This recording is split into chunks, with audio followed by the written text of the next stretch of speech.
दत्तागिरी में दीक्षा पाने के लिए लालायत वो सभी एलक और क्षुल्लकगण बड़े भाव विभोर थे।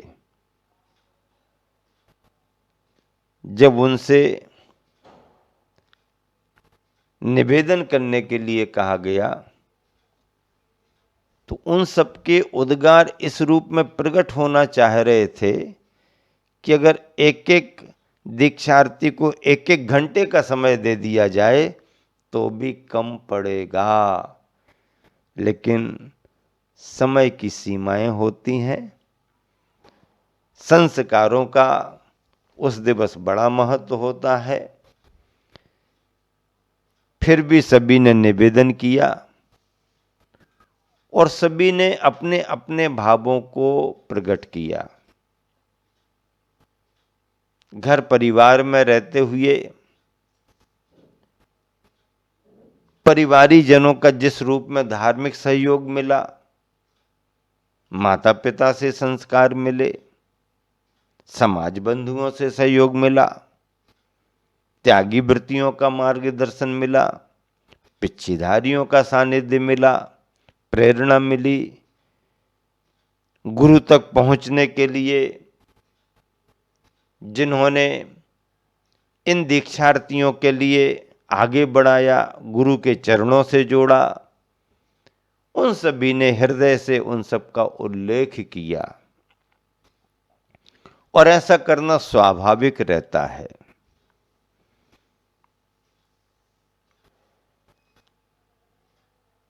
सभी के निवेदनों के पश्चात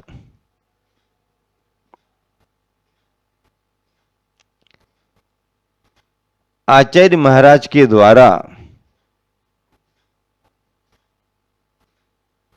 फिर दीक्षा की विधि प्रारंभ की जाने लगी। भक्ति पाठ तो करते ही हैं और भक्ति पाठ करने के बाद दीक्षा की विधि में शांति मंत्र पढ़ करके सभी दीक्षार्थियों पर गंधोदक का छेपन हुआ। वर्धमान मंत्र का पाठ करके केश लौंच बाएं हाथ से फिर स्पर्श करके सिर पर आशीर्वाद। कितनी बड़ी भावनात्मक क्रियाएं हैं। देखो, केशलुंच वाले सिर पर पहले तो गंधोदक का छेपन कर दिया गया, फिर वर्धमान मंत्र का पाठ करके केश उत्पाटन,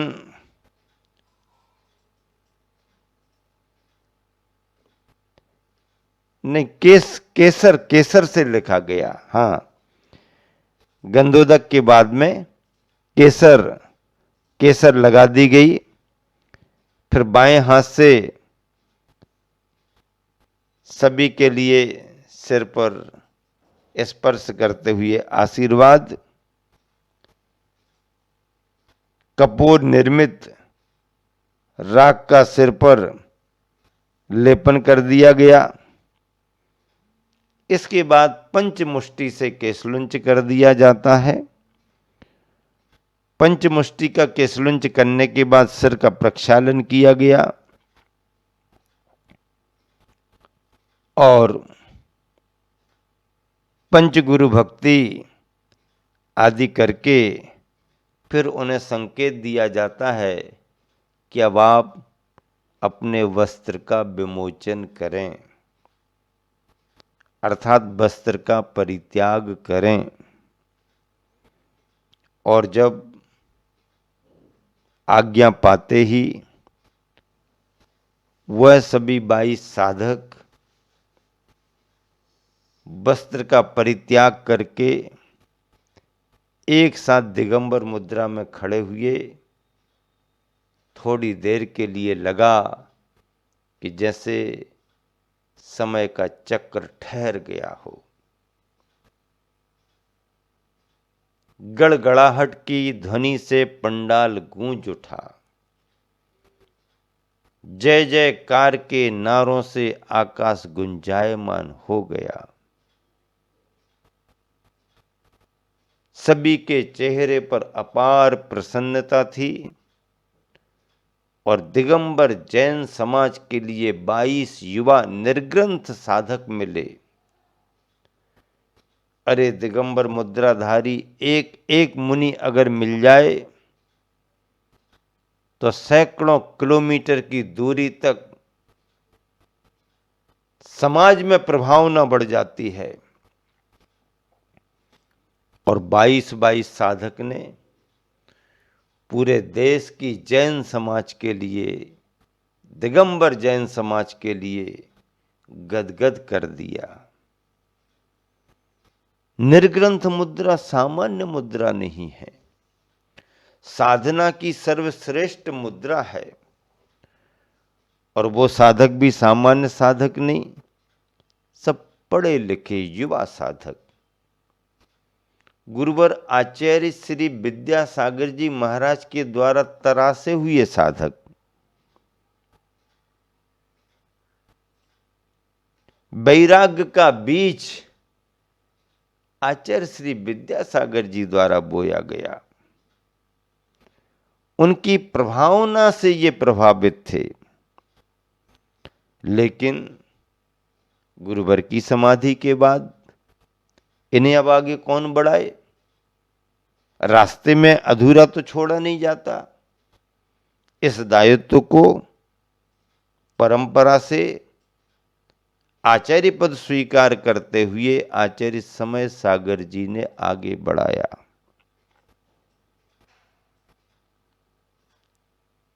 मुक्तागिरी क्षेत्र,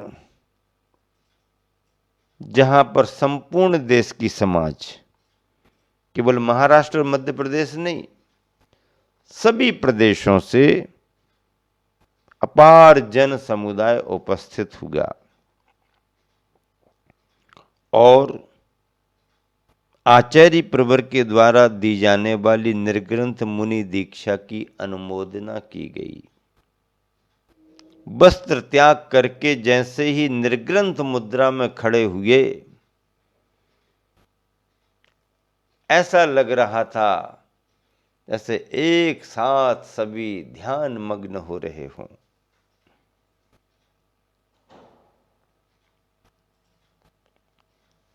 सभी जन बैठ गए।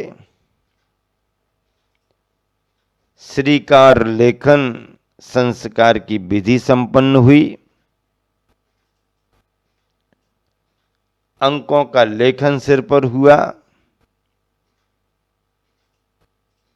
आचार्य प्रवर के द्वारा दीक्षा मंत्र पढ़ा गया। ओम ह्रीम अरहम असिया ऊषा ह्रीम स्वाहा। ओम ह्रीम अरहम असिया ऊषा ह्रीम स्वाहा। ओम ह्रीम अरहम असिया ऊषा ह्रीम स्वाहा। ओम ह्रीम अरहम असिया ऊषा ह्रीम स्वाहा। ओम ह्रीम अरहम असिया ऊषा ह्रीम स्वाहा। ओम ह्रीम अरहम असिया ऊषा ह्रीम स्वाहा। 108 बार मंत्र पढ़ा गया। देखो, दीक्षा की विधि में मंत्रों का बड़ा महत्व है। ऐसे ही कपड़े नहीं उतारे जाते और ऐसे ही कपड़े उतार करके कोई बाहर आ जाए तो उसे मुनि माना भी नहीं जा सकता। वस्त्र त्यागने की विधि है, संकल्प है, उसके मंत्र हैं, दीक्षा का विधि विधान है, क्रम है। तभी तो ये हजारों लाखों करोड़ों वर्षों से दिगंबरत्व की परंपरा चली आ रही है और आज भी चल रही है। अरे ये कलिकाल पंचम काल है। अगर इस मुद्रा की प्रामाणिकता ना होती, इस मुद्रा में संयम ना होता, इस मुद्रा में वीतरागता ना होती, इस मुद्रा में समता परिणाम ना होते, तो इस मुद्रा को कोई भी बाधित कर देता, कोई भी प्रतिबंध लगा देता। लेकिन इस मुद्रा की सच्चाई इस मुद्रा का कठिन तप, इस मुद्रा का संयम, भले ही दुनिया भौतिकता की ओर आगे बढ़ रही है, पर जब नजर पड़ती है और जानकारी मिलती है तो हर प्राणी इस मुद्रा के सामने झुक जाता है। सच्चे तप और सच्चे त्याग की प्रतिमूर्ति उन्हें समझ में आने लगती है। ऐसे दीक्षा मंत्र के साथ अंजलि में श्रीकाल लेखन हुआ, अंक लेखन हुआ, अर्घ रखा गया, पंचमेवा रखे गए और श्रीफल का गोला केसरिया बना करके भी रखा गया। विधि विधान चलते रहे।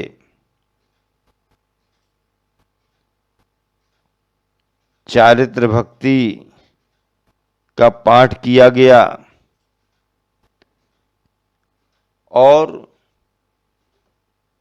28 मूल गुणों की व्याख्या हुई।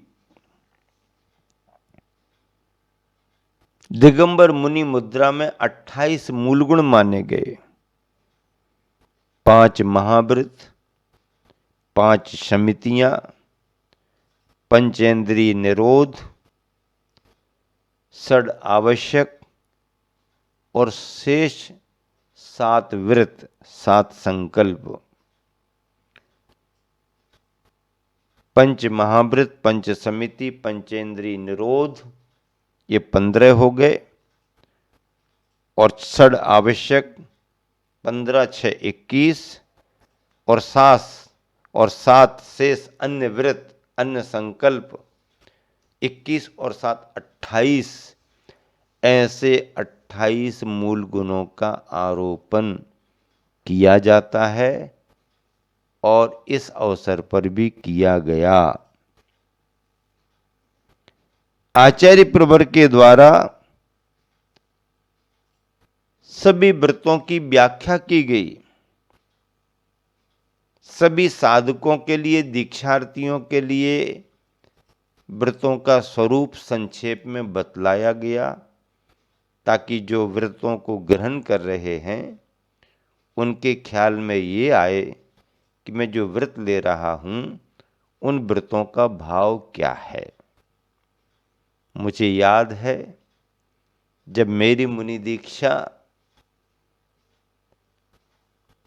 सम्मेद शिखर के निकट ईसरी में हो रही थी।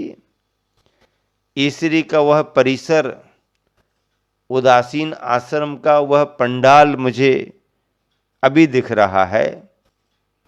जब आचार्य श्री ने चातुर्मास के मध्य पर्वराज पर्यूषण संपन्न होते ही कुंवार के महीने में आने वाली कृष्ण पक्ष की तीज, कुंवार बदी तीज को 5 एलकों के लिए, 5 साधकों के लिए निर्ग्रंथ मुनि दीक्षा दी थी और गुरुवन ने अपने मुख से कहा था कि इस तीज की तिथि में इन साधकों के लिए मुक्ति के बीज डाले जा रहे हैं। इस तीज की तिथि में इन साधकों के लिए मुक्ति के बीज डाले जा रहे हैं। उस समय का अनुभव, उस समय की निर्विकल्पता और उद्बोधन के समय, निवेदन के समय मैंने गुरुवर के चरणों में निवेदन किया था कि जाने अनजाने मुझसे जो भी गलतियां हुई हों, पारिवारिक जीवन में परिवारीजनों के साथ, सामाजिक जीवन में समाज बंधुओं के साथ, अपने दोस्तों मित्रों के साथ, विगत के समय में रहने पर साधर्मी बंधुओं के साथ, मुनि संघ के सानिध्य में रहने पर मुनि संघ से, गुरुवर आचार्य श्री से जाने अनजाने विगत में अगर कोई गलती हुई हो तो मैं इस लंगोटी का परित्याग तो आज कर ही रहा हूं। इस लंगोटी में अपने सारी गलतियां, सारे दोषों को बांध करके भी अलग कर रहा हूं। क्या बड़ी बात है। भावनात्मक संबोधन, भावनात्मक निवेदन किया गया था और गुरुवर ने भी बड़ी प्रसन्नता से इसी तरह की विधि संपन्न करते हुए हम 5 एलकों के लिए, 5 साधकों के लिए निर्ग्रंथ मुनि दीक्षा प्रदान की थी। वह सन 1983 का था। हमारे पहले हमारे संघ के ज्येष्ठ श्रेष्ठ 4 साधक जिन्हें गुरुवर ने अपने आशीर्वाद स्वरूप निर्यापक घोषित किया। प्रथम निर्यापक ज्येष्ठ श्रेष्ठ मुनिवर समय सागर जी, द्वितीय निर्यापक ज्येष्ठ श्रेष्ठ श्रीमन योग सागर जी, तृतीय निर्यापक मुनिवर नियम सागर जी और चतुर्थ निर्यापक हमारे अग्रज, हमारे साथ दीक्षित मुनिवर सुधा सागर जी महाराज। ये 4 पहले से निर्यापक पद पर सुशोभित थे और कुंडलपुर महामहोत्सव में 6 हम मुनिवरों के लिए निर्यापक का पद घोषित किया गया। ये सब गुरुवर की कृपा है और उसी परंपरा को आगे बढ़ाते हुए आचार्य प्रवर समय सागर जी ने 22 निर्ग्रंथ मुनि दीक्षाएं देकर के बहुत बड़ा इन सभी साधकों पर उपकार किया है। इसके बाद जो सामग्री हाथों में रखी गई वह सौभाग्यवती महिलाओं के लिए प्रदान की गई। शांति भक्ति का पाठ हुआ। आचार्य प्रवर के द्वारा गुरुबावली का उल्लेख किया गया। कुंद कुंद स्वामी शांति वीर शिव ज्ञान विद्या आचार्य समय सागर जी महाराज। उपकरण भेंट में पिच्छी और कमंडल प्रदान किए गए। अनेक श्रावक श्रेष्ठियों ने इसका सौभाग्य प्राप्त किया। नामकरण के लिए आशीर्वाद मिला संबोधन के रूप में और इस तरह मुक्तागिरी में दीक्षा का ये कार्यक्रम बड़ा आनंददायी होते हुए संपन्न हुआ।